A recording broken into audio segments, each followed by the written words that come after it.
This is Hidden Killers Week in Review. A look back at the most prolific stories of the week. This is the Hidden Killers podcast with Tony Brueski. Featuring author, psychologist and daily contributor, Siobhan Scott. More and more evidence continues to mount against Rex Heuermann, the man accused of being the Long Island serial killer, the Gilgo Beach murderer.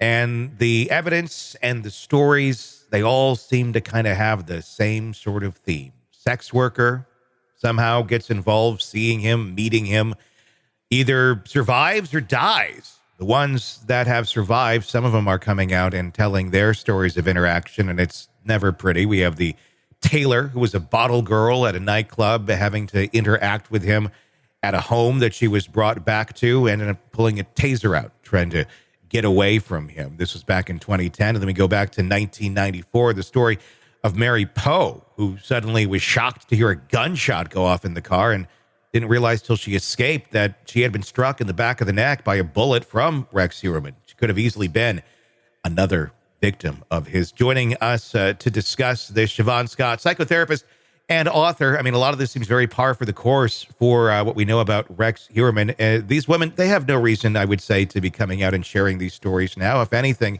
they have more reason not to, because they're not part of this anymore, but clearly want to get their story heard and let them know that, look, yeah, Rex Heuermann, he's a pretty standout guy, and that's the guy who did these things to us.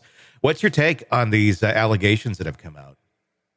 As you say, it fits a pattern. You know, vulnerable women, sex workers, very unlikely to go to law enforcement when things like this happen, because we would think if this was all going on for so many years, how in the world did he get away with it?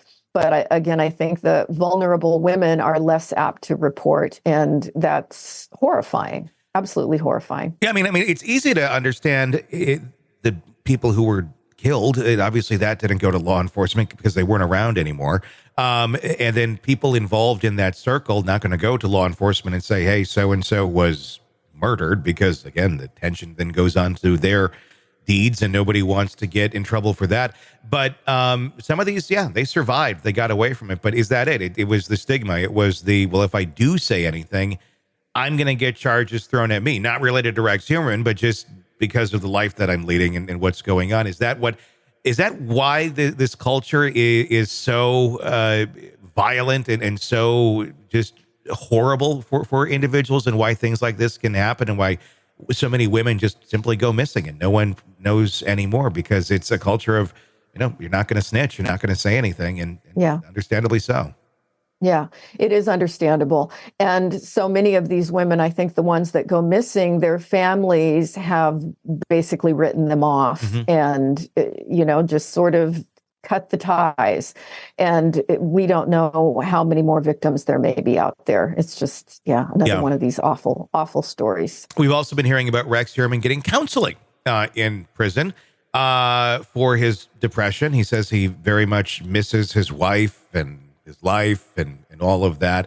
I guess it could be a bit of a testament to that it's not a guy. In some ways, it is, as broken as our system is. It's like, oh, well, we have resources to give Rex Heuermann counseling in jail. There's plenty of people on the outside who would love counseling and don't have the resources to do it. So in one way, you're like, oh, well, that's good that they're offering that. And another, it's like, well, this is kind of messed up the way we prioritize this. What's your thoughts on that? And as far as what sort of counseling is going to be beneficial for Rex Heuermann, if anything, right now? Yeah, I was trying to think, what would the treatment plan be here for Rex? It's probably minimal, and it's probably very superficial. If I were in that setting, the treatment plan would be nothing other than let this guy talk and vent, which if he's in isolation, as he is, that's very stressful for anybody, including serial killers. It's stressful to be in isolation. And so just that, if it's 30 minutes of human contact, a high profile case, they probably don't want to look like, they're being unfair or unkind to him. And most prisons, if not all, certainly the ones I'm familiar with, do have psychiatrists on staff who primarily just prescribe medication. Yeah. And that's basically to keep people calm and keep them from, increasingly maybe psychotic or violent behavior. And so it may be something like that, where he gets a 15-minute appointment with a psychiatrist every couple of weeks. So I would guess it's not in-depth psychotherapy, but sort of some kind of little Band-Aid to say, look, we're doing the right thing here. Doing the right thing, is it basically just don't kill yourself right now? Like, let's just keep him alive so we can prosecute this man, because he has every reason to try and kill himself probably at this point? Yeah. And no doubt an interesting case for the person who's talking with him, trying to go, okay, what's the truth here? And I doubt he's confessing. I doubt there's, as I say, no deep work going on. He may be talking about religion at this point, which is another thing people tend to do is get religious. So that's an interesting point about the religion, but if he were to confess, how is that affected by doctor-patient confidentiality? Is that a thing in prison? That's a good question. That is a good question.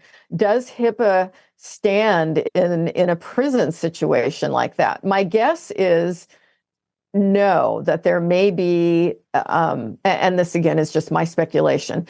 I've never actually been prison staff, so I don't know exactly how the confidentiality works. But my guess is that there's a waiver, that if you do disclose something about a violent crime, that is not protected under the confidentiality rules. That is just my guess. And that, again, may differ from place to place. Because if you're on the outside, if someone were to come and talk to you and they were talking about threats of, because it's two different tenses here. There'd be the threats of hurting someone or themselves, like ahead of time. That's mandatory. You have to report that something has to be.